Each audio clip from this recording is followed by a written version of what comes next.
예, 감사합니다. 성경 말씀 보겠습니다. 오늘 성경은 요한복음 5장 말씀 보도록 하겠습니다.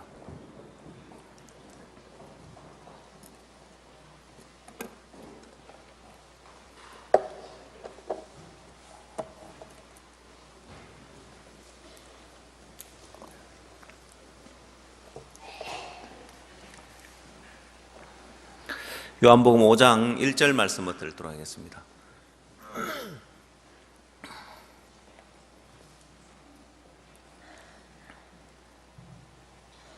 그 후에 유대인의 명절이 있어 예수께서 예루살렘에 올라가시니라.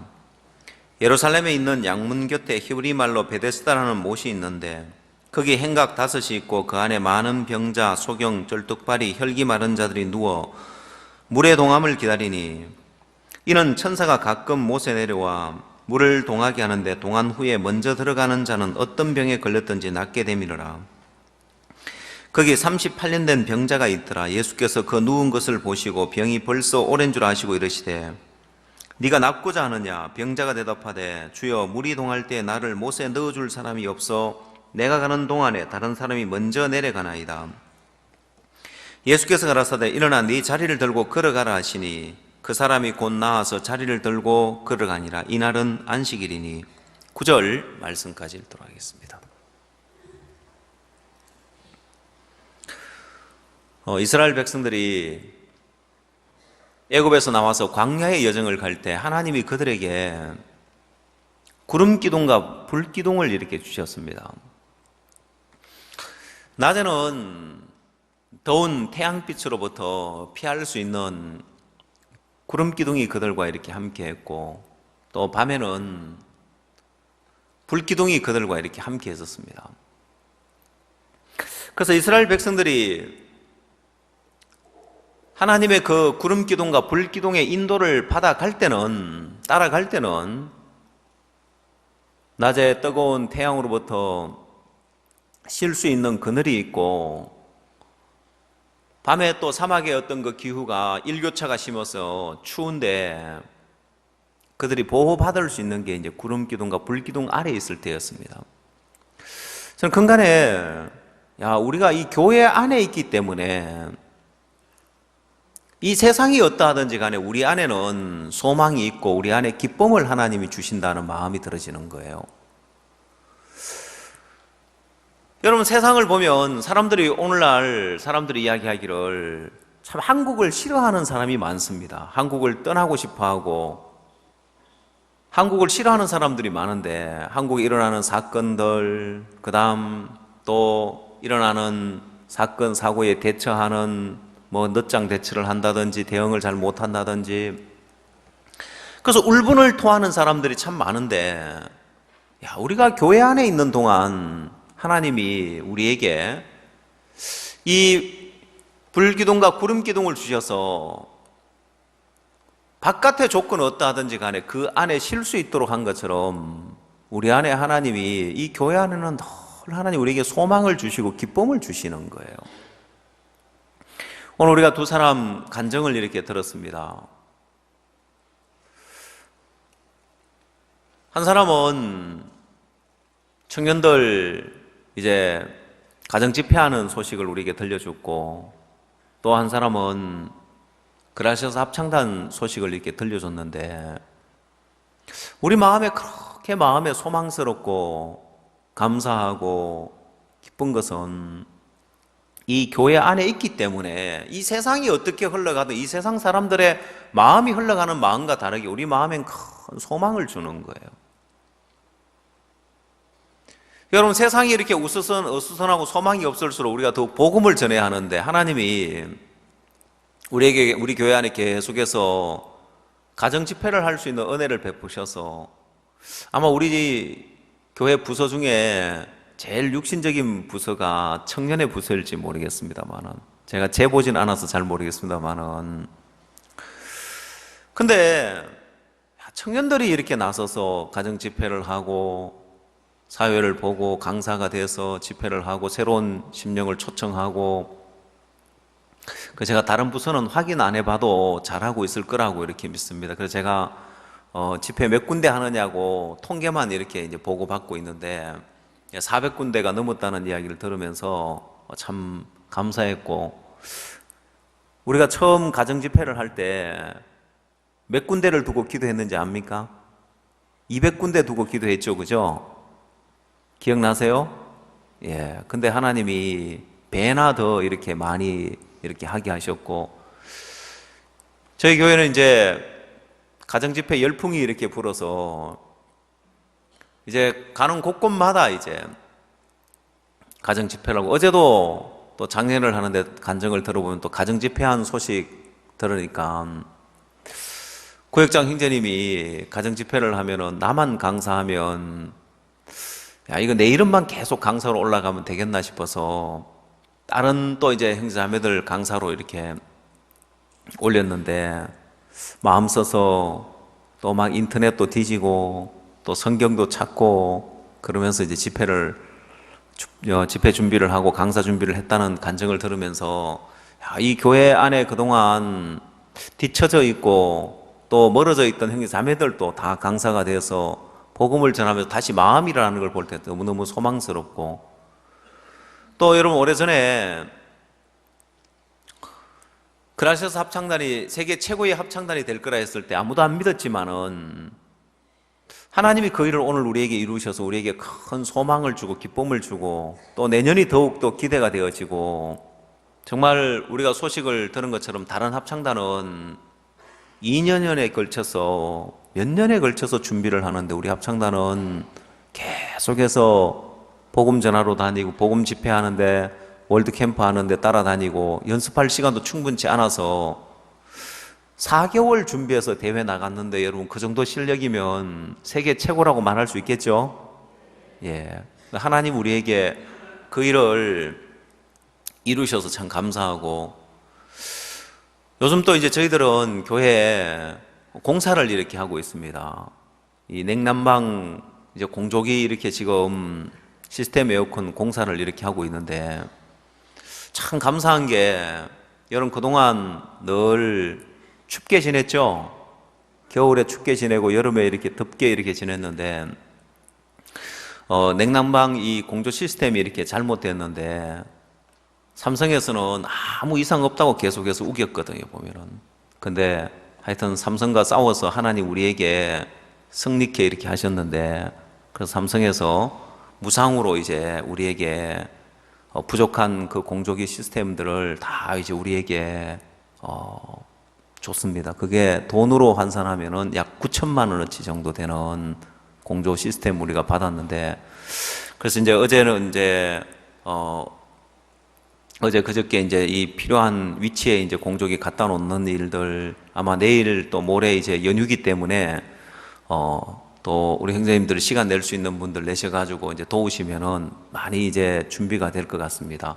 그동안 부족한 어떤 또 시스템이 잘못되어 있는 걸 가지고 아무리 틀어도 이렇게 따뜻하지 않고 여름엔 아무리 틀어도 시원하지 않았는데, 그 하나님 우리에게 참 기쁜 소식을 이렇게 주는 거예요. 우리가 돈 들여가지고는 그런 시스템을 우리가 재정비할 수 없는데, 하나님이 우리 교회 빚 많은 줄 아셨는지 하여튼 공짜로 이렇게 돈 한 푼 안 들이고 하여튼 9천만 원어치 되는 장비를 우리가 다 무상으로 받았는데, 제가 다른 분 이야기를 들어보니까 이런 사례가 없다고 하더라고요. 어디에도 이제 총판을 하는 분들, 크게 이제 뭐 거래하는, 삼성하고 거래하는 분들 이야기를 들어봐도 이런 사례가 없었다면서, 그 참 신기한 건 하나님 우리를 돕고 우리에게 모든 걸 이렇게 채우시는데, 그게 어디에 있냐면, 중심이 어디에 있느냐면은, 여러분 사자나 곰이 와서 다윗이 간증하기를 양의 떼에서 새끼를 움켜가면 내가 따라가서 수염을 잡고 쳐서 그것을 빼앗아 왔다는 다윗의 간증이 있습니다. 양떼를 지키기 위해서 싸움 하나님이 승리케 하신다. 제가 이제 그 싸움을, 삼성과의 어떤 싸움을 시작할 때도 어떤 새로운 부인이 이렇게 참석을 하셨는데, 이분이 요즘 여러분 우리나라 요즘 겨울에 어디 가면 추워가지고 떠는 데가 어디 있겠어요? 보면은 우리 형제자매들은 예배당이 추운 줄 알고 전부 다 오리털 파카 입고 따뜻하게 준비해 오지만은 이분은 그냥 이렇게 오셔가지고 너무 추웠는가 봐요. 제 아내가 들으니까 뒤에서 아이고 추워라 하는 소리가 들리더래요. 그분 이제 건강도 안 좋은 분이었는데 제가 이제 그 이야기를 전해 들으면서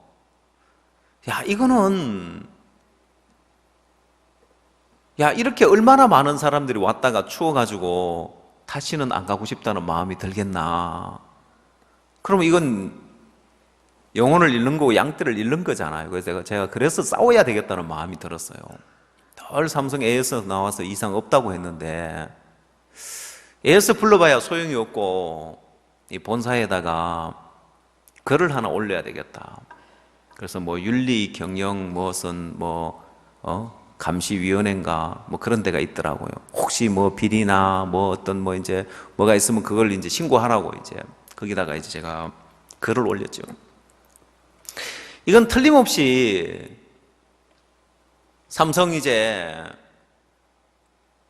삼성하고 이제 이 대리점 간에 뭔가 비리가 있었다. 우리는 수억을 들여서 이제 돈을 들여서 이 시스템을 갖췄는데 여름에 시원하지 않고 겨울에 따뜻하지 않은데 지금 그때 겨울이었으니까 지금도 많은 사람이 추위에 떨고 있다고 조치를 해달라고 이제 요청을 이제 했는데 본사에서 이제 한 분이 나오셨어요. 뭐 이 본사에서 나오셔서 AS 기사하고 뭐 아무 이상 없다는 듯이 이제 그렇게 일을 마무리 지으려고 하는데 제가 그분하고 이제 가고 난 다음에 나중에 이제 우리 형제님 이야기를 들으니까 우리는 이런 부분에 전문가가 아니라서 아무도 이 시스템 에어컨, 이 큰 건물의 이런 시스템에 어떻게 이제 일이 되어지는지 알 수 없는데 하나님 마침 포항에 이제 계시는 서영재님을 이렇게 여기 송도에 포스코 아파트에 그 냉난방 시스템 공사를 맡아가지고 올라오시게 한 거예요. 그분이 와서 딱 보고는 이거는 뭐가 좀 시스템이 좀 잘못된 것 같다고. 이분이 자세하게 검토를 안 해봐도 딱 보기에 올라가서 천장에 올라가 딱 보면 뭔가 이게 시스템이 잘못됐다고 이제. 근데 삼성에서는 끝까지 이제 잘못된 게 없다고 우기는 거예요. 제가 전화 통화를 그분하고 했는데 아니 이상이 있다고 하는데 왜 이상이 없다고 하냐고.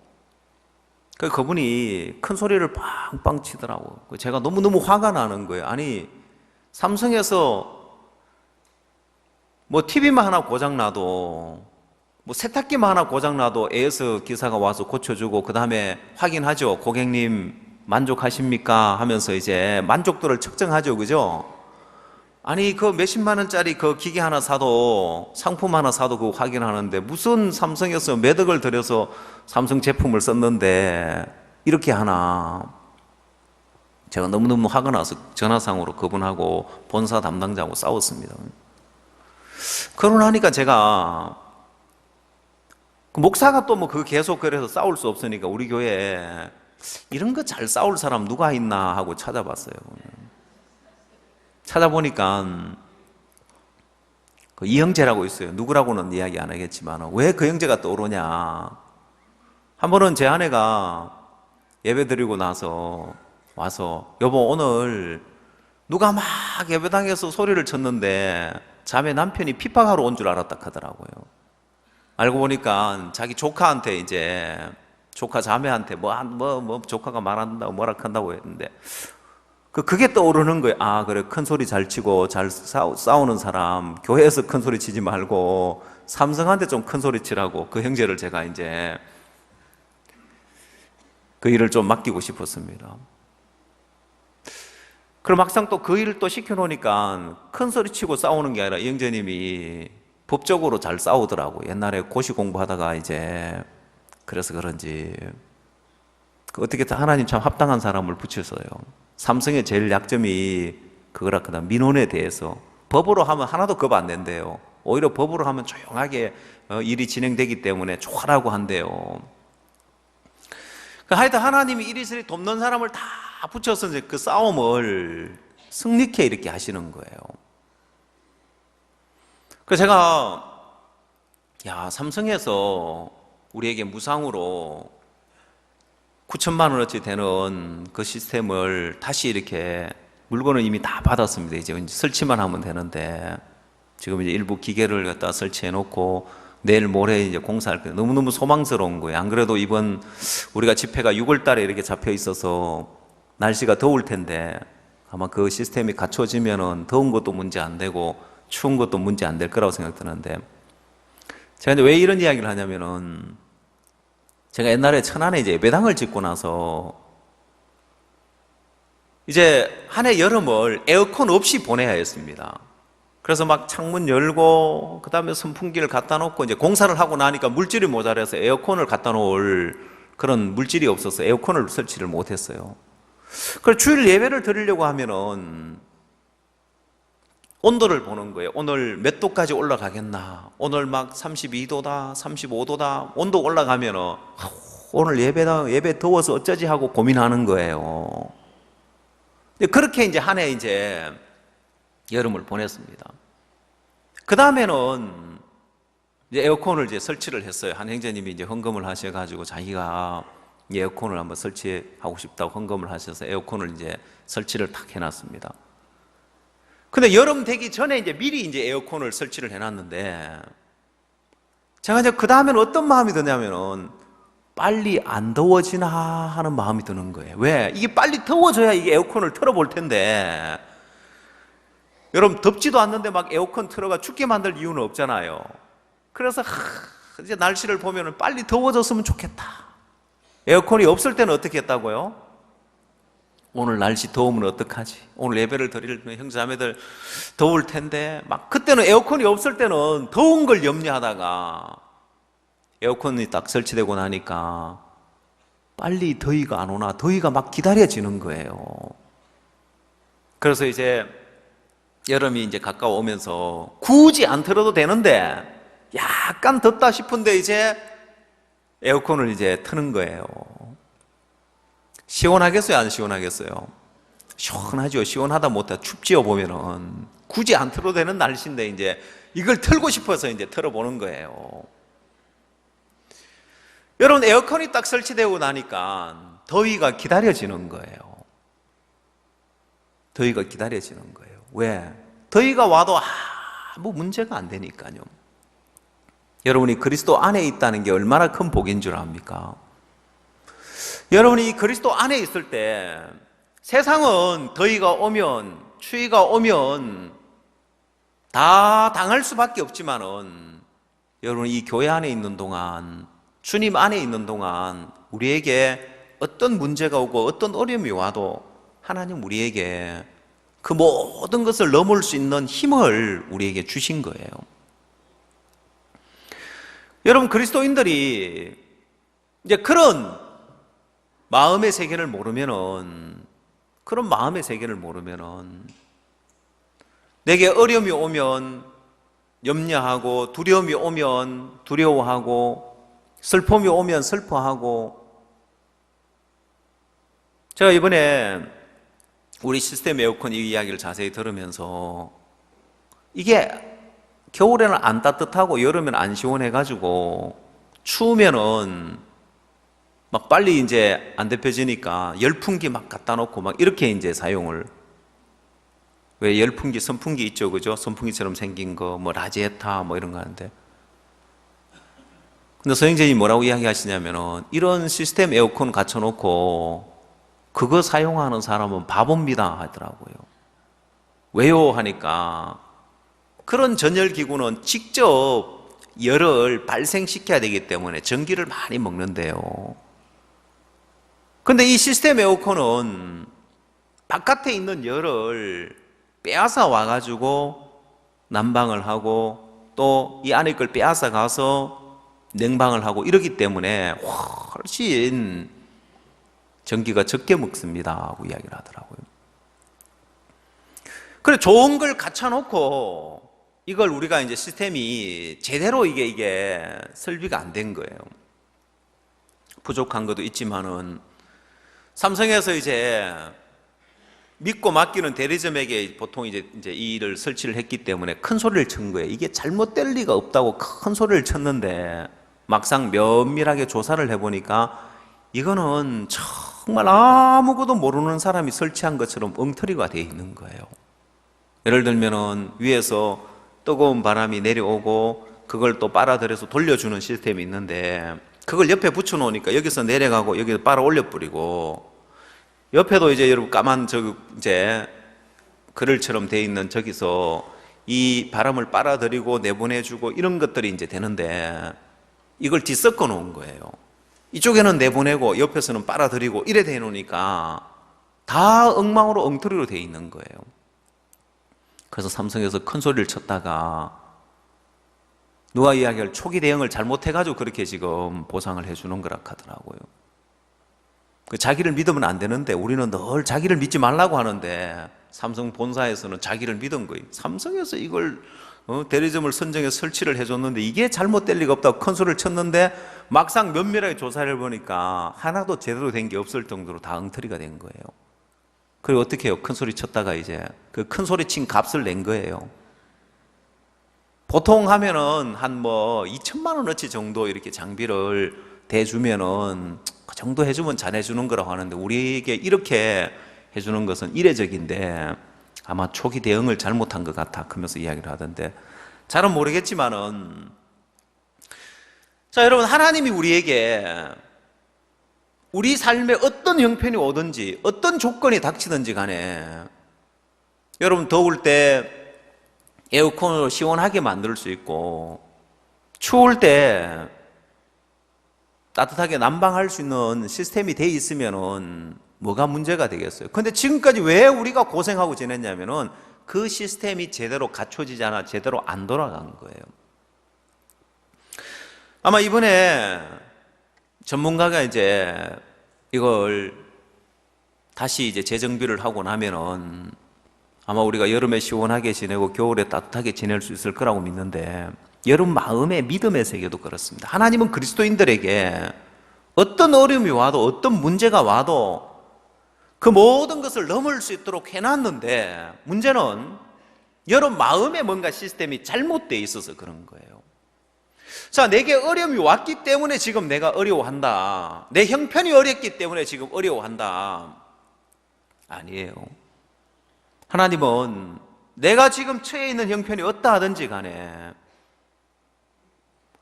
형편이 바뀌어야 되는 것이 아니라 오늘 우리 장자매가 간증한 것처럼 형편은 똑같은 형편인데 말씀이 내게 오니까 신기하게 이 힘들고 어렵고 전에는 연습하는 시간 막 4시간 빼앗겨서 어렵고 힘들었고 회사 일이 많으면 힘들고 어려웠고 그랬는데 말씀이 하나 오니까 이게 좋은 거구나.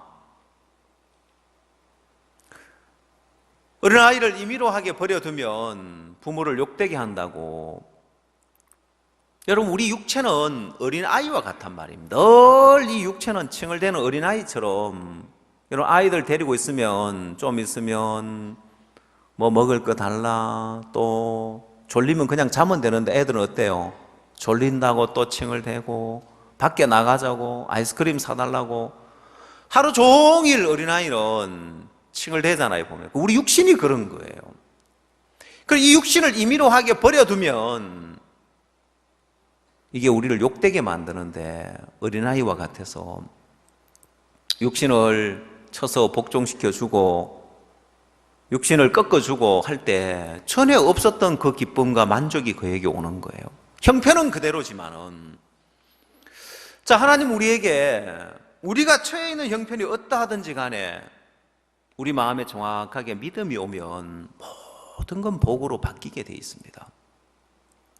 여러분 오늘 우리가 읽은 38년 된 병자 말이 우리 그냥 귀에 익숙해서 38년 된 병자라고 말하지 38년 동안 병으로 있었으면은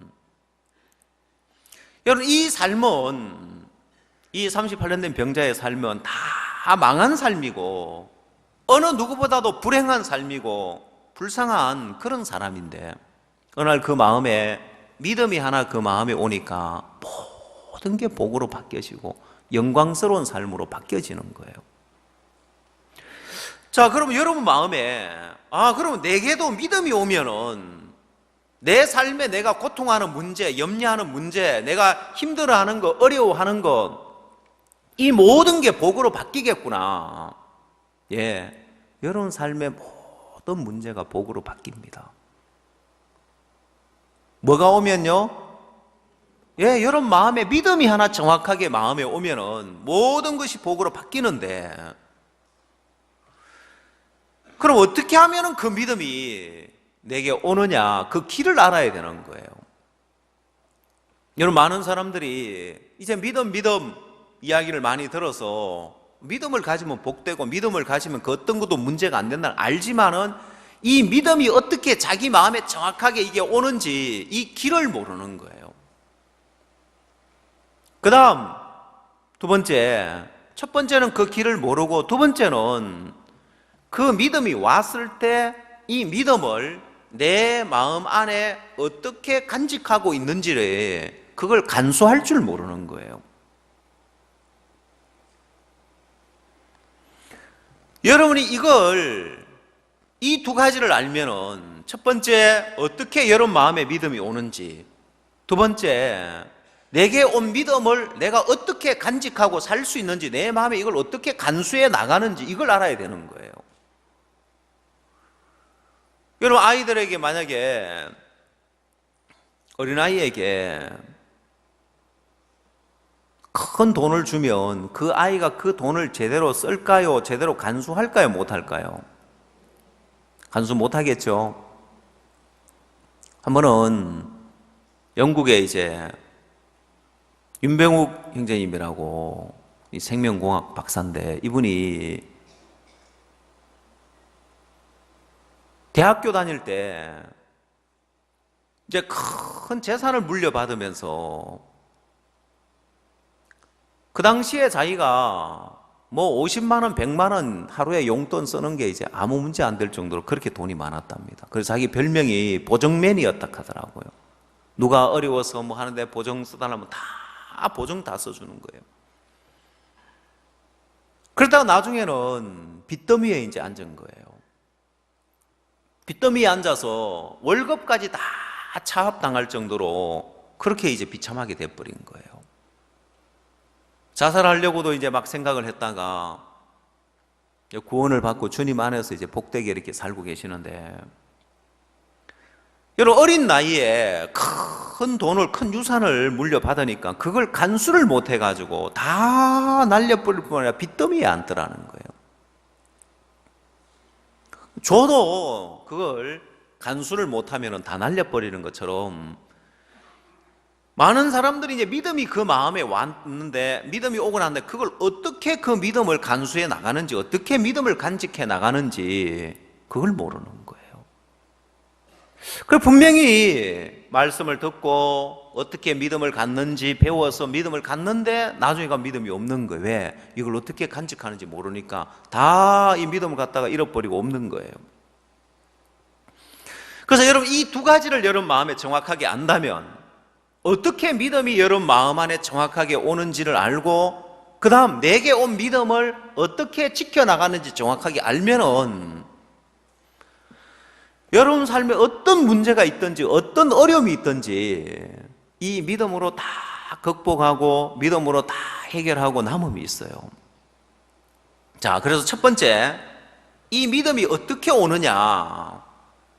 오늘 우리가 38년 된 병자에 관한 이야기를 읽었는데, 38년 된 병자의 마음에 다른 사람이 가질 수 없는 아주 특별한 믿음을 가졌습니다. 38년 동안 그가 병으로 누워 있었는데, 일어나 네 자리를 들고 걸어가라고 할 때 보통 사람 같으면은 안 됩니다. 나 못 걷습니다. 아니, 내가 38년 동안 이렇게 병으로 누워 있었는데 지금 내가 어째 걷습니까? 이렇게 이제 나와야 되는 거예요. 근데 38년 된 병자가 자리를 들고, 네 자리를 들고 일어나 걸어가라고 하니까 걸어가더라는 것입니다. 이게 어떻게 이렇게 되어졌느냐. 자, 여러분, 첫 번째, 이 믿음이라는 것은 하나님을 믿는 믿음이기 때문에 어떻게 믿음이 내 마음에 오느냐 어려운 게 하나도 아닌 것이 자기를 믿는 믿음만 버려지면 하나님을 믿는 믿음은 쉽게 내 마음에 받아들여져요. 예를 들어 볼까요? 여러분 지금 몇 시쯤 됐다고 생각합니까? 몇 시 몇 분쯤 됐다고 생각하세요? 예? 몇 분쯤 됐을까요?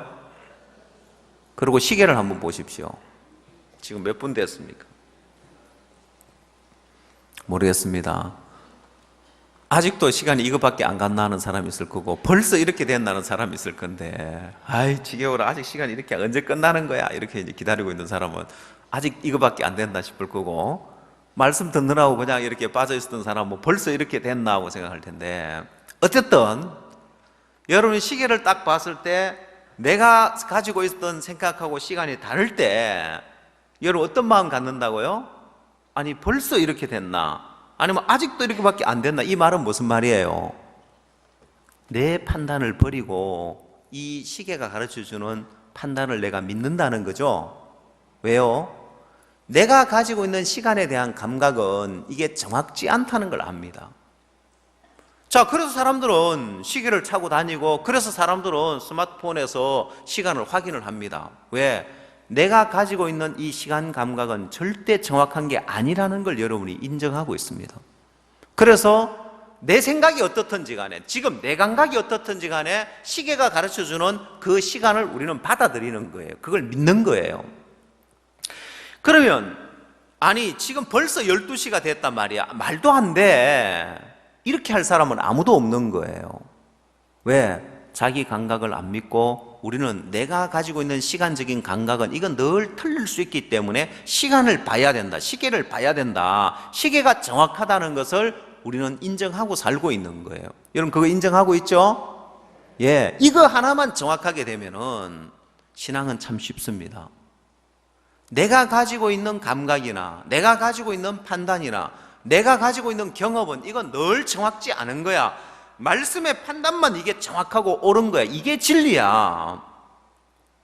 이게 정확하게 되어지면 여러분 마음에 어떤 마음이 들어지든 어떤 생각이 들어지든 말씀에서 뭐라고 되어 있는가? 말씀의 판단을 믿습니다. 38년 된 병자가 그냥 38년 동안 살아왔겠냐는 거예요. 수많은 방법으로 이 병을 고쳐보려고 이 방법 저 방법 다 써봤을 겁니다. 처음에는 솔깃한 마음도 많이 들어서 야 이렇게 하면 정말 이제 낫겠구나. 또 좀 시간이 지나서 또 안 되었을 때 이것도 아니구나. 또 다른 방법으로 또 다른 약을 별별 방법을 다 써봤는데 안 되더라는 거예요. 자, 그러면서 이제 38년 된 병자의 마음에 점점 그 어떤 방법에도 그 어떤 길에도 이제 기대와 소망이 다 끊어지기 시작하는 거예요. 자, 근데 여러분 38년 된 병자 말고 다른 병자들은 왜 병 고침을 못 받았느냐? 예수님이 여기 계셨고 모든 병자를 고칠 수 있는 능력이 있는데 왜 그들은 그 문제를 해결 못 받았냐? 오늘 여러분들이 이 자리에 앉아 있으면서 이 교회 안에 있으면서 내 문제는 왜 해결을 못 받고 내 삶의 문제 왜 해결이 안 되는지를 보십시오. 38년 된 병자는 어떻게 그 문제를 해결받았고 나머지 병자들은 왜 해결을 못 받았고 그 차이가 뭔지. 첫 번째, 결코 그 행위에 달려있지 않다는 거예요. 그가 노력이 부족하거나 열심히 부족해서가 아니라는 겁니다. 중요한 것은 다른 병자들의 마음에는 아직도 다른 데 기대를 두고 있는 거예요. 이들 마음에 아직도 다른 데 기대를 두고 있기 때문에 예수님이 안 보이고 예수님의 음성이 안 들리는 거예요. 자, 사람의 마음은 눈에 보이지 않지만은 사람의 마음은 땅과 같습니다. 사람의 마음은 땅과 같은데 농부가 땅을 딱 보면 이 땅은 농사가 잘 되겠다 안 되겠다 그 구분 갈까요 안 갈까요? 농부가 땅을 딱 보면 이 땅은 뭘 심어도 농사가 잘 되겠네. 이 땅은 뭘 심어도 농사가 안 되겠다, 이게 보이죠? 땅을 보면 그냥 땅이 아니라 땅의 종류에 따라서 농사가 잘 되겠다 안 되겠다, 이게 딱 보이는 거예요. 여러분, 농사가 잘 되는 땅은 강 하구에 가면은 강 상류로부터 많은 이제 물질을 실어다 날라서 삼각지가 이렇게 형성이 됩니다. 그 하구에 가면 그게 농사가 잘 되게 돼 있어요. 강 하류에 가서 위에서부터 좋은 물질을, 좋은 영양분을 다 실어다 날라 놨을 때 거기서 농사가 잘 되는데, 아프리카는 농사 잘 되는 데가 하나 있습니다. 그게 어디냐면 이집트입니다. 나일강 유역에 가면은 농사가 그렇게 잘 돼요. 자, 여러분, 땅을 딱 봤을 때, 이 땅은 뭘 심어도 잘 되겠다. 이 땅은 뭘 심어도 농사가 안 되겠다. 그렇게 구분이 가는 것처럼 여러분의 마음의 땅도 그렇습니다. 여러분의 마음의 땅, 눈에 보이지 않지만은 여러분의 마음의 땅을 보면, 저 땅엔, 저런 마음의 땅에는 뭘 심어도 안 되겠다. 저런 마음의 땅에는 뭘 심어도 되겠다. 이 땅의 상태가 다 다르단 말입니다. 그럼 여러분, 농부가 씨를 부지런히 뿌린다고 농사가 잘 되는 것이 아니라 땅의 상태에 따라 달라지는 것처럼 여러분의 마음의 땅이 지금 어떤 상태인지를 먼저 봐야 되는 거예요. 여러분의 마음의 땅이 어떤 씨앗을 뿌리든지 간에, 어떤 씨앗이 심겨지든지 간에 잘 자랄 땅인지, 아니면 황폐되어 있어서 뭘 심어도 안 되는 땅인지, 이 자리에 앉아서 말씀을 듣고 있지만은 결국 여러분의 마음의 땅이 씨 뿌리는 비유처럼 길가와 같은 땅이냐, 돌짝밭과 같은 땅이냐, 가시덤불이 덮여 있는 땅이냐, 옥토와 같은 땅이냐. 자, 여러분, 옥토가 된 그런 땅이라면 무슨 씨앗을 심어도 잘 되는 것처럼 그 마음의 세계가 옥토가 되어 있는 사람이 있는 거예요. 여러분, 옥토가 되어 있는 땅은 특징이 뭐냐면은, 그 옥토는 그냥 옥토가 된 것이 아니라, 옥토가 되려면은 뭐든지 다 죽어서 썩어버렸을 때 그 땅은 옥토가 됩니다. 동물이 죽어서 썩었던, 식물이 죽어서 썩었던, 그처럼 마음의 밭의 옥토는 자기의 생각도 죽어 있고, 자기의 판단도 죽어 있고, 자기의 경험도 죽어 있고, 다 죽어 있는 그 마음의 땅이 옥토입니다.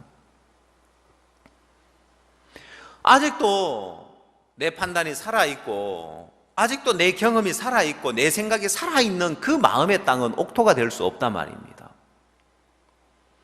그래서 여러분, 그 옥토가 된 사람의 마음의 땅에는 아주 적은 그런 씨앗 하나만 떨어져도 30배, 60배, 100배 결실을 하는 거예요.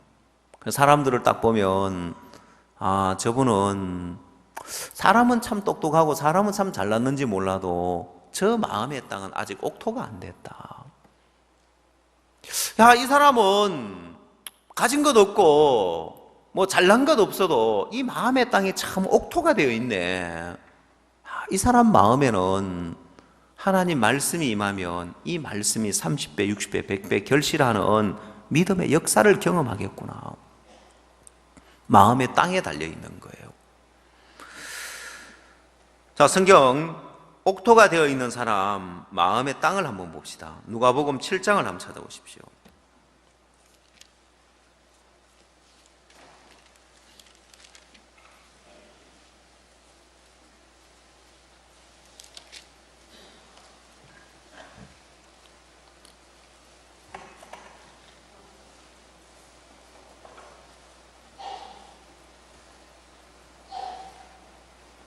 칠 장 6절, 누가복음 7장 6절입니다. 예수께서 함께 가실새 이에 그 집이 멀지 아니하여 백부장이 벗들을 보내어 가로되 주여 수고하시지 마옵소서 내 집에 들어오심을 나는 감당치 못하겠나이다. 그러므로 내가 죽게 나아가기도 감당치 못할 줄을 알았나이다. 말씀만 하사 내 하인을 낫게 하소서. 저도 남의 수하에 든 사람이요 제 아래도 군병이 있으니 이더러 가라 하면 가고 저더러 오라 하면 오고 제 종대로 이것을 하라 하면 하나이다. 예수께서 들으시고 저를 기이 여겨 돌이키사 쫓는 무리에게 이르시되 내가 너희에게 이르노니 이스라엘 중에서도 이만한 믿음을 만나보지 못하였노라 하시더라. 자, 예수님이 내가 이스라엘 중에서도 이만한 믿음을 만나보지 못했다고 큰 믿음이라고 이야기하는 이 믿음은 다른 것 아니고 백부장이에게 가라 하면 가고 오라 하면 오나이다. 말씀만 하옵소서. 여러분, 이 백부장의 마음에 이게 자기의 생각도 버려지고 자기의 판단도 버려져서 무슨 말씀을 하든지 간에 그대로 할 수 있는 마음의 상태를 이야기합니다. 바로 이게 옥토가 되어 있는 마음이고 이런 마음을 회개가 된 마음이라고 이야기를 합니다. 만약 여러분 마음에 정확하게 여러분 자신을 믿지 않고 여러분 판단도 믿지 않고 여러분 경험도 믿지 않는 이런 옥토가 되어 있으면 이제 주의 말씀이 여러분이 임하면 그 말씀이 여러분 삶의 능력이 되게 돼 있어요. 그 말씀을 믿으려고 애를 쓰지 말고 여러분 마음에 그 말씀을 믿으려고 막 애쓰지 말고 여러분 마음 안에 정확하게 무엇이 나를 믿게 하고 있는지 무엇이 나를 신뢰하게 하고 있는지 내 자신을 신뢰하게 만들고 내 생각을 믿고 내 판단을 믿게 만드는 그걸 제하는 게 더 중요한 거예요. 그게 여러분 마음에 정확하게 재해져서 야, 이 내 판단을 믿으면 망하겠구나, 내 생각을 따라가면 망하겠구나 하는 그 선이 정확하게 꺼지면 믿음은 저절로 여러분 마음에 오게 돼 있습니다. 자, 이제 반대로 자기 생각이 살아있고 자기 판단이 살아있어서 말씀이 임하지 않고 능력이 안 되는 사람은 어떤 사람이냐? 8장을 한번 넘어가 보십시오. 누가복음 8장.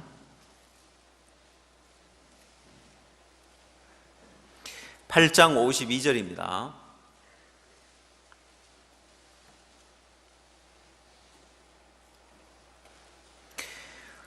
모든 사람이 아이를 위하여 울며 통곡하며 예수께서 이르시되 울지 말라, 죽은 것이 아니라 잔다 하시니 저희가 그 죽은 것을 아는 고로 비웃더라 했습니다. 회당장 야이로의 딸이 죽었을 때입니다. 여러분, 사람들은 죽은 것을 아는 고로 비웃었다고 합니다. 자, 이게 이제 돌짝박과 같고 가시박과 같은 거예요. 그 마음이 옥토가 되어 있지 않는 사람의 마음의 세계입니다.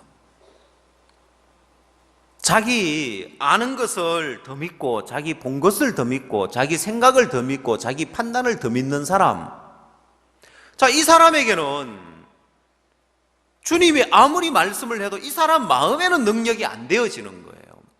죽은 것이 아니라 잔다고 할 때 그 마음에 소망을 갖고 기뻐할 수 있느냐? 자, 여러분, 이 해당장 야이로의 딸이 죽음으로 인하여서 이들이 통곡하고 애통하고 있을 때 슬픔이 물러가느냐? 안 물러가는 거예요.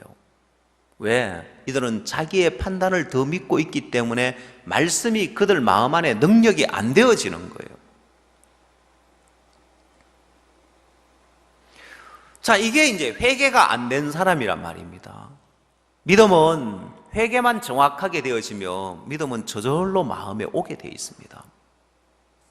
자, 그래서 여러분 마음에 믿으려고 애를 써야 되는 것이 아니라 사실은 믿지 않으려고 해야 됩니다. 무엇을? 나를, 내 생각을, 내 판단을. 여러분이 하나님을 믿으려고 막 애를 써야 되는 것이 아니라 여러분 자신을 믿지 않는 이 부분의 선만 정확하게 꺼지면 여러분 38년 된 병자 누가 자기를 낫게 했는지도 모릅니다. 야, 너가 안식일인데 왜 자리를 들고 걸어가냐? 나를 낫게 하니까 걸어가게 했다. 그가 누구냐? 모르겠다고 하는 거예요.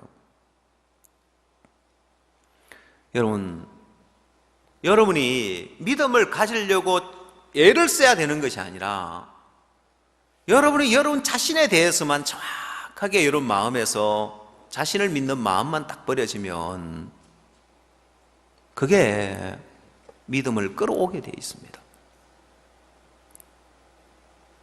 제가 삼성을 예를 들었지만은 삼성 본사에서 큰 소리를 빵빵 친 거예요, 저한테.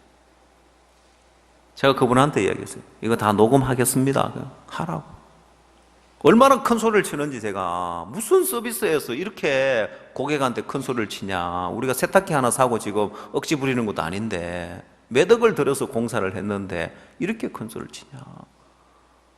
제가 너무 재밌는 것은 삼성 측에서 나올 때마다 그분이 따라 나와요.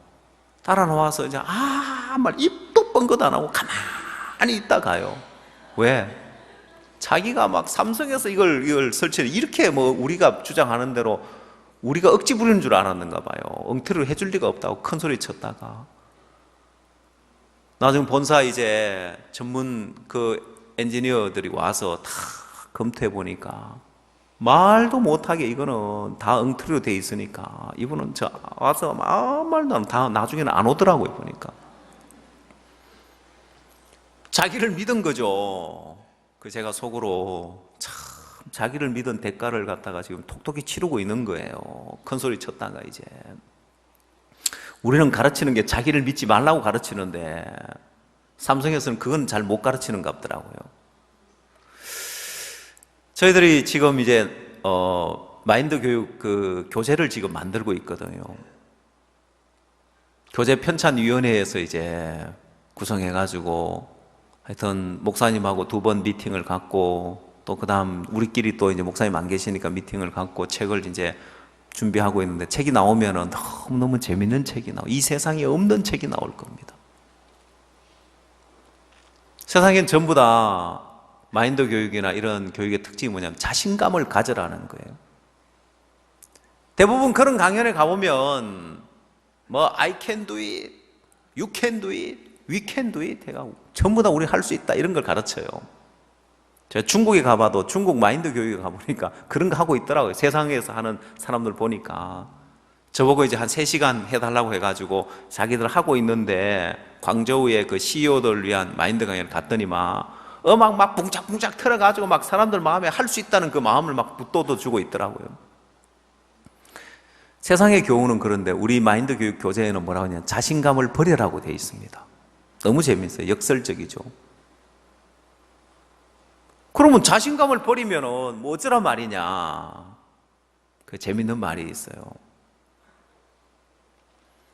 이 자신감을 왜 버려야 되냐면은 자신감을 가진 사람은 짧고 작은 성공은 이룰 수 있지만은 길고 큰 성공은 이룰 수 없다. 너무 멋있는 말이죠. 대부분 사람들이 자신감을 가져라. 그래서 짧고 작은 성공을 이루고 그 다음에는 추락하는 거예요. 왜? 그 자신감이 작은 성공을 이루었을 때 자만으로 변합니다. 이 자만으로 변하면 이 자만은 태만을 불러와요. 태만은 망하게 해요. 그 다음 고통을 불러오고 그 다음 뉘우침, 이제 그런 마음의 세계의 어떤 단계들이 나오는데 우리가 이런 마음의 마인드 교육 교재를 만들려고 이렇게 보니까 세상에서 할 수 없는, 세상에서 가르칠 수 없는 세계를 우리가 가르치는 거예요. 이 책이 나오게 되면 앞으로 하여튼 세상을 바꿔놓을 그런 책이 나올 겁니다. 보면 박문사님 나를 끌고 가는 너는 누구냐, 이제 그 책을 바탕으로 해서 다시 이제 그 책은 그냥 자기개발 도서지만은 이 책은 이제 대학 교재로 만들기 위해서 우리가 이걸 1권, 2권, 3권으로 지금 분량이 많아지니까 나눠야 되나 어떻게 되나 그러지 말고 일단 한 권으로 하자 해서 얼만큼 많은 양의 어떤 분량이 이렇게 나올지 모르겠습니다. 그걸 준비하고 있는데 세상에서 말하는 거와 정반대의 마음의 세계를 이야기하는 거예요.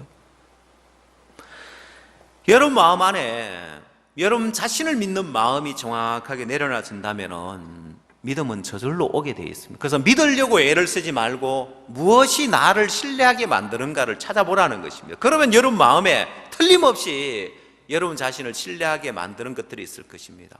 내가 남들보다 좀 낫다고 생각하고 내가 좀 잘한다고 생각하고 남들보다 좀 뛰어나다고 생각, 그런 부분들이 여러분 자신들을 신뢰하게 만드는 거예요. 자, 그런 것들이 여러분 마음에 돌이 되어지고 여러분 마음에 가시가 되어져서 이 말씀이 여러분 마음에 임할 때 30배, 60배, 100배 결실을 못하게 막는 그런 조건들이 되어집니다. 그것만 제하여지면, 여러분 마음이 옥토만 되어지면 이 말씀이 모든 문제를 해결하고 남음이 있습니다. 자, 이 백부장의 마음은 무슨 말씀을 하시 그대로 할 수 있는 옥토가 되어져 있고, 예수님이 이 해당장 야이로의 집에 갔을 때는 이 사람들 마음에는 죽은 것이 아니라 잔다고 하니 그게 안 받아들여지는 거예요. 왜? 죽은 것을 아는 거로. 여러분, 본다고 하니까 죄가 그저 있느니라 하는 것처럼 내가 보고 내가 알고 있는 것, 이 아이가 분명히 죽었는데 주님은 죽은 것이 아니라 잔다고 하더라는 거예요. 자, 그래서 이들이 반응은 비웃어 버리는 거예요. 말도 안 돼. 죽었는데 어떻게 죽은 것이 아니라 잔단 말이냐. 죽은 것을 아는 거로 저희가 비웃더라는 것입니다. 안 받아들여지는 거예요. 자기 본 것을 더 믿기 때문에, 자기 판단을 더 믿기 때문에, 자기의 생각을 더 믿기 때문에 안 받아들여지는 거예요. 자, 이건 마치 뭐와 같으냐면은, 야, 지금 무슨 벌써 12시가 넘어서 11시 반밖에 안 된 것 같은데, 여러분 그렇게 믿고 그렇게 비웃을 사람이 누가 있습니까? 지금 12시 10분이야 했을 때 말도 안 돼. 난 11시 반밖에 안 된 것 같은데. 그렇게 비웃을 사람 아무도 없죠. 벌써 그렇게 됐나. 자, 이렇게 자기의 어떤 시간의 감각을 안 믿으니까 시계가 시간을 가르칠 때 언제나 그 시간을 우리는 받아들입니다. 근데 희한하게 사람들의 마음에서는 말씀이 주는 감각을 안 받아들이는 거예요. 자, 말씀이 죽은 것이 아니라 잔다고 하면은 그 말씀의 판단을 받아들여야 되는데 사람들은 죽은 것을 아는 거로 그 말씀을 비웃더라는 거예요. 이게 그 마음 안에 자기 생각과 자기 판단이 너무 높아져 있기 때문에 말씀보다 더 높아져 있는 거예요. 말씀이 뭐라고 하든지 간에 자기가 아는 걸 가지고 자기 판단을 가지고 말씀을 비웃어 버리는 거예요. 자, 이게 이제 여러분 마음 안에 뒤바뀌어 지어지면은, 그래, 내가 알고 있는 것이 어떠하든, 내 본 것이 어떠하든, 내 형편이 어떠하든지 간에 지금 주의 말씀이 죽은 것이 아니라 잔다고 하면 안 죽은 거예요. 자는 거예요. 이게 여러분 마음 안에서 말씀의 권위와 여러분 생각과 이게 뒤바뀌어지면은 믿음은 자연스럽게 오게 되어 있습니다. 그럼 왜 여러분 마음 안에 이렇게 뒤바뀌어 있느냐? 왜 말씀의 권위보다도 여러분이 보는 거, 여러분의 생각, 여러분 판단이 더 세워져 있느냐? 이게 사단의 작품이란 말입니다. 사단이 이걸 뒤바꿔 놨단 말입니다. 어떤 사람이 원숭이를 데리고 백화점에 갔는데, 애완동물로 키우는 이 원숭이가 주인의 손에서 벗어나서 그 백화점에 진열되어 있는 물건의 가격표를 막 뒤죽박죽 섞어 놓은 거예요. 1,000원짜리가 10,000원이 돼 있고 10,000원짜리가 1,000원이 돼 있고 뒤죽박죽 섞여 있는 거예요. 여러분, 그것처럼 사단이 오늘 우리 마음에 이 말씀의 권위를 땅에 떨어뜨려 놓고 우리 생각, 우리 판단을 더 높이 세워놨습니다. 자, 그래서 우리가 해야 할 것은, 사단이 이렇게 만들어 놨기 때문에 이제는 나를 부인하는 길 말고 다른 길이 없습니다. 내가 봤을 때 어떻게 보여지든, 내 생각이 어떻게 생각이 들어지든 내 생각을 부인하고 말씀의 판단을 믿는 것입니다. 이건 뒤바뀌어 있기 때문에 내 마음에서, 야, 그러면 죽은 것이 아니라 잔다고 했을 때 자는 것처럼 보여야 되는 것도 아니고 자는 것처럼 느껴야 되는 것도 아니고 내 감각을 버리고 내 판단을 버리고 믿는 것 말고는 다른 길이 없습니다. 그래서 우리가 유일하게 하나님과 하나 될 수 있는 그 방법은 믿는 길인 거예요. 내 생각을 버리고 내 판단을 버리고 그걸 일치시키려고 해야 되는 게 아닙니다. 내가 볼 때도 그렇게 죽은 것이 아니라 자는 것처럼 느껴져야 되는 게 아니란 말입니다. 아까는 죽은 것처럼 보였는데 지금 보니까 몸을 뒤척이네. 아, 자는 거구나. 이런 감각을 기다리면 절대 말씀 못 받아들이는 거예요. 내 감각은 무시되어야 되고 내 판단은 무시되어야 됩니다. 자, 여러분, 만약에 여러분 원수가 있으면, 미워하는 사람이 있으면 그 사람이 뭐라고 말하면 그 말 들어주고 싶어요? 아니면 안 듣고 무시해요? 뭐 잘 모르겠습니까? 쉬운 예를 들어줄게요. 부부 싸움을 대판했다. 아이고 저놈의 원수. 그 마음 들었는데 아내가 뭐라 하거나 남편이 뭐라 그 말 들어주고 싶어요? 들은 척도 안 해요. 예? 대판 싸우고 난 다음에 막 이제 씩씩대고 있는데 뭐라 하든지 간에 그 이야기 들어주고 싶어요? 안 듣고 무시하죠? 예. 그래 하십시오. 우리 부부는 왜 이래 싸움을 잘하는지 모르겠는데 신앙에 잘 적용을 해보십시오. 그것도 도움이 됩니다. 어떻게 해요? 나라는 인간에 대해서, 내 생각에 대해서, 그래 내가 저 원수 저 인간 저거 내가 싫을 때 무슨 말을 하든지 내가 안 듣고 무시하고 싶은데 내 속에서 올라오는 생각에 대해서 이렇게 무시해야 되구나. 내 들어지는 마음에 대해서 내가 이게 무시하고 뭐라고 내 생각이 내 판단이 감각을 주든 그거 무시하고 주님이 뭐라고 말씀하시느냐, 그건 내 눈에 그렇게 될 것처럼 보이고 내 마음에 그렇게 되겠다는 마음이 들고 들어야 되는 게 아니요, 그냥 그 말씀을 믿는 거예요. 받아들이는 거예요. 내 감각은 배제해놓고 말입니다. 그래서 여러분 자신을 안 믿기 시작하면, 여러분 판단을 믿지 않기 시작하면 믿음은 자연스럽게 자라요. 신앙이 안 자라는 사람들을 보면 공통적인 게 뭐냐면은 그 사람 마음에 씨를 뿌려보면 아는 거예요. 그 마음에 씨를 뿌리면 이 일이 잘 되고 안 되고 이게 좋고 그건 하나도 안 중요해요. 백부장처럼 가라 하면 가고 오라 하면 오나이다 했는데 그 마음이 되는가 안 되는가를 보면은 이 사람 아직도 자기 생각을 믿고 있고 자기 판단을 믿고 있는 돌짝밭이구나, 가시밭이구나. 그래서 말씀이 그 마음 안에 능력이 안 되고 그 사람 삶 속에 말씀이 능력으로 일하는 걸 경험하지를 못하는 거예요. 마음을 딱 보면 이 사람 마음이 지금 돌짝밭인지 아니면 옥토인지 이게 보여지는 거예요. 여러분이 여러분 자신에 대해서 내 마음 안에 아직도 돌이 자리를 잡고 있고 가시가 자리를 잡고 있어서 무슨 말씀을 하든지 그대로 할 수 있는, 가라 하면 가고 오라 하면 올 수 있는 그 마음이냐, 아니면 아직도 내 생각과 내 판단에 따라서 움직이고 있는 사람이냐. 여러분 38년 된 병자, 그가 뭔가 특별한 믿음을 가진 사람이 아니었습니다.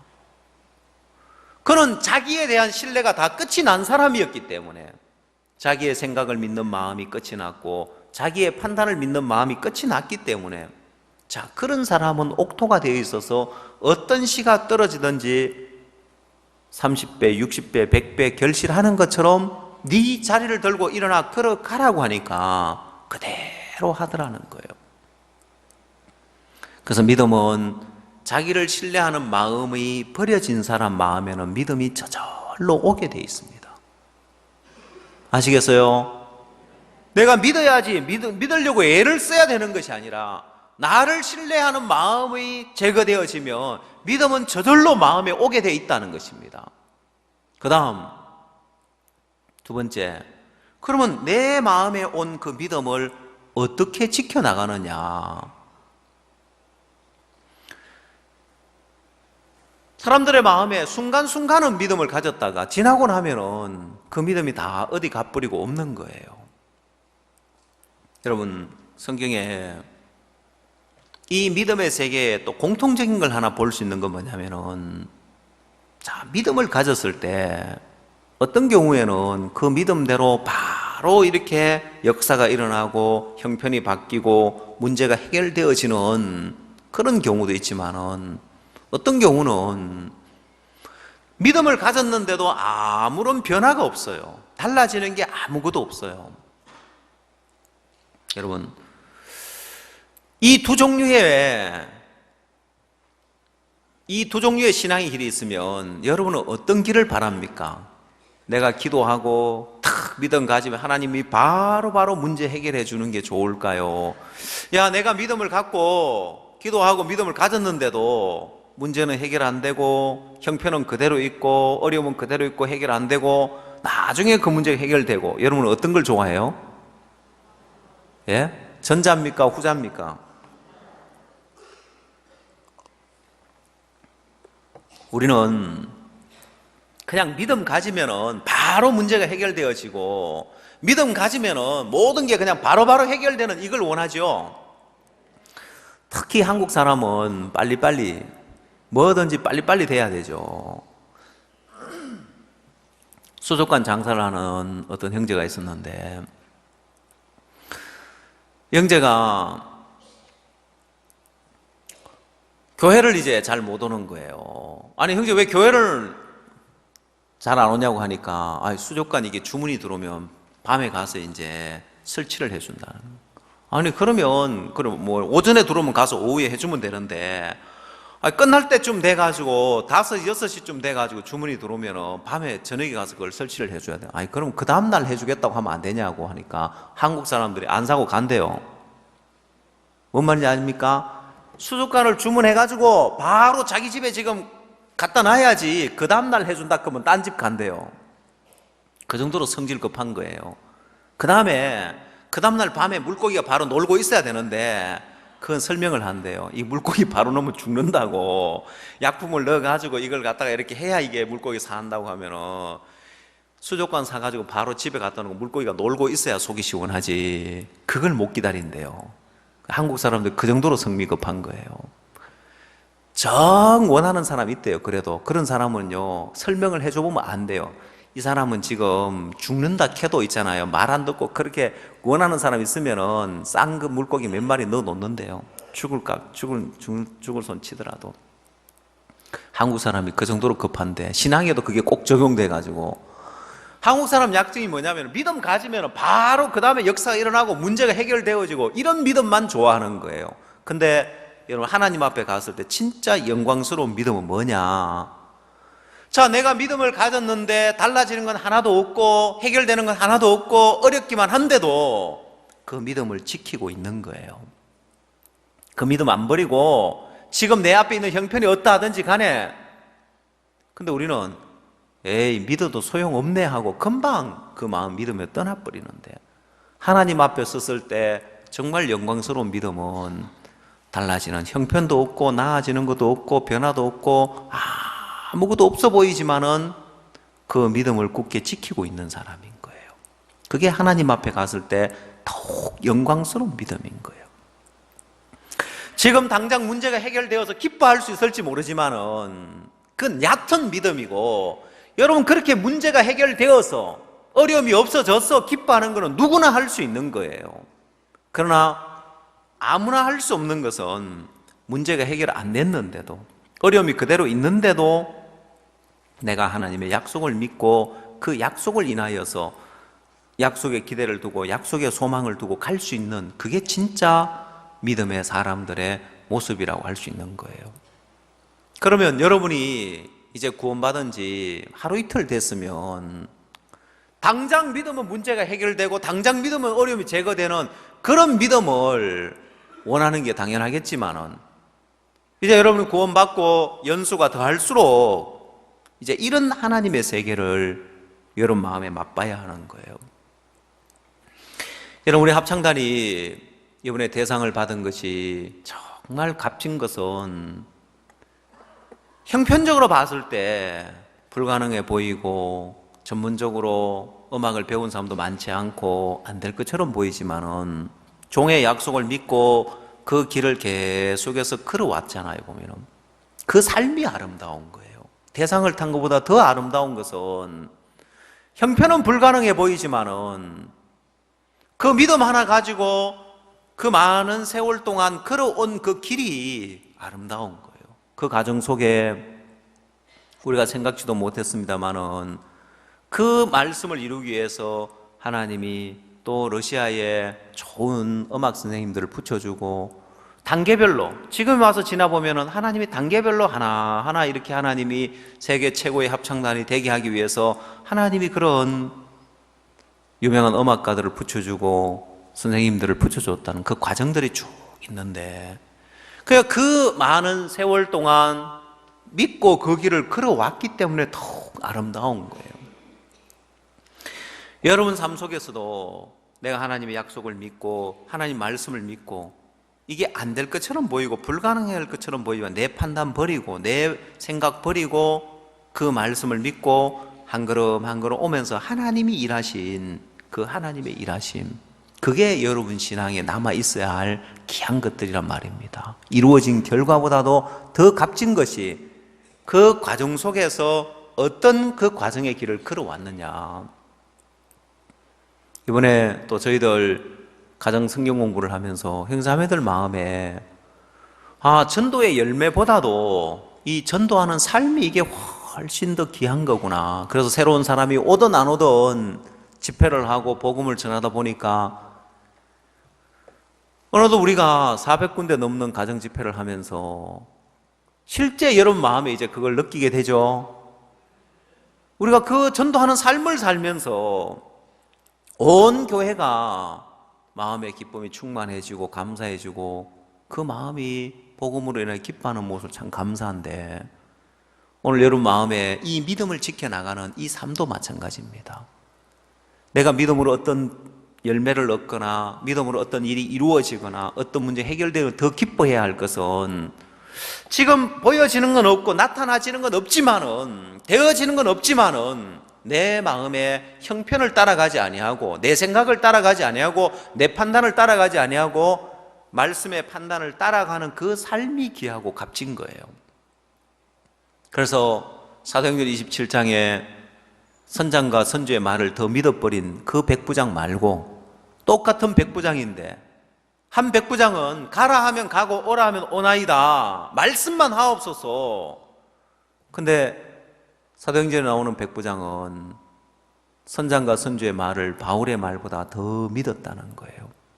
그래서 그 배가 결국 파선할 수밖에 없었는데, 자, 오늘 여러분 마음 안에 내가 보기에 어떠 하든지 간에 내가 이 말씀의 판단을 믿고 오히려 오랜 시간 가면 갈수록 이건 더 값진 믿음이구나. 형편은 반대지만은, 내 눈에 나타나는 건 없지만 보여지는 건 없지만은 말씀의 판단을 믿고 가는 그 삶이 어떤 믿음의 결실보다도 되어진 열매보다도 더 값지고 아름다운 것이 바로 이 과정의 길을 가는 것입니다. 그러면 내 마음에 이게 얼마나 값진 건데, 이게 어떤 역사가 일어난 것보다, 문제가 해결되어진 것보다 불가능해 보이고 안 될 것처럼 보이지만은 내가 이 믿음을 가지고 가는 이 삶이 하나님 볼 때 가장 아름다운 삶이구나. 하나님 보실 때 얼마나 기특하겠어요. 저 형제가, 저 자매가 이제 믿음의 가치를 발견하고 믿음의 삶의 가치를 발견하고 지금 되어진 것도 없고 나타나는 것도 없고 이루어진 거 없는데도 저 믿음을 저버리지 않고 믿음 가지고 가는 그 삶, 그 길, 그게 가장 값진 것입니다. 그럴 때 이런 마음에, 그래, 내가 지금 이루어진 게 없지만은, 된 게 없지만은 내 마음에서 말씀의 판단을 믿고 가는 이 길이 하나님 볼 때 가장 값지고 아름다운 삶이구나. 그 가치를 알면 여러분이 그 믿음을 간직해 갈 수 있는데, 그걸 모르기 때문에 되어지는 것도 없고 나타나는 것도 쉽게 버려버리는 거예요. 오늘 여러분 마음에 하나님이 아름답게 여기는 것이 내가 믿음의 그 열매가 나타나기까지, 그 일이 이루어지기까지 형편은 정반대지만은 내 마음에 이 믿음을 지켜나 이 삶을 하나님이 가치 있게 여기구나 하는 사실을 알면 여러분 마음에 이 믿음을 간직해 나가면서 결국에 가서 하나님이 그 말씀대로 일하는 그 열매도 여러분 삶에 맛보게 될지라고 믿습니다.